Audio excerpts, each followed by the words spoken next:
We have a case of a 47-year-old woman named Elle living in Valenzuela with her husband.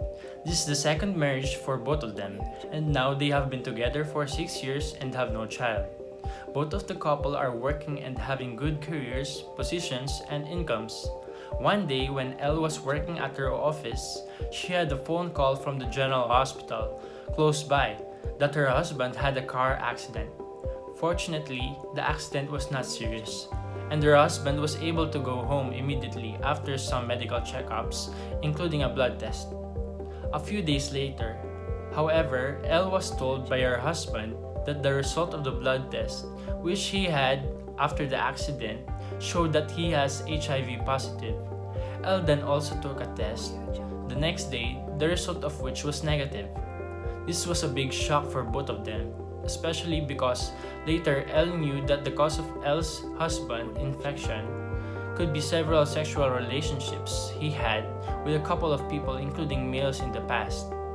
Even though this was hard for Elle to accept, she decides to support him as much as possible. Besides, she decides to have unprotected sex with her husband because she really loved him and wanted to share their love together, though she realized that there was a big risk that she would be infected with HIV.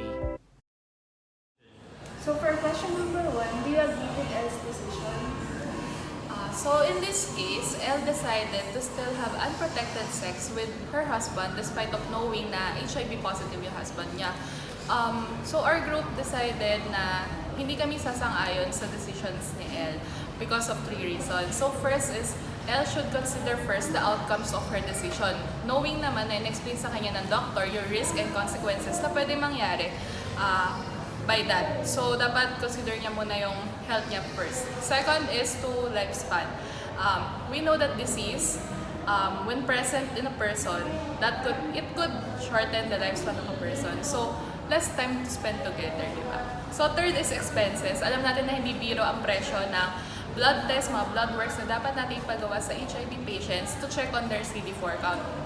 So, mahal na yon, mahal pa yung gamot na ibibigay sa kanila. That could add up to the expenses of the family na pwede nilang spend sa iba pang mas mahalagang bagay. So, to sum this all up, our group answered no because Elle should prioritize first her health. What would you do if you found out that your partner is infected with HIV? Would you leave your partner?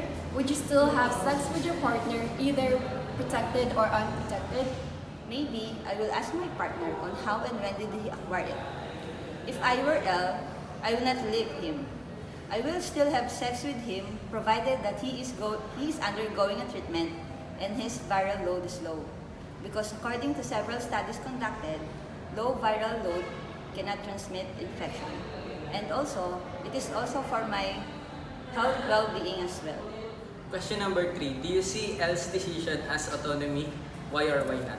Yes, autonomy as an individual, it is the capacity for self-determination, independent decision, actions, and evaluations.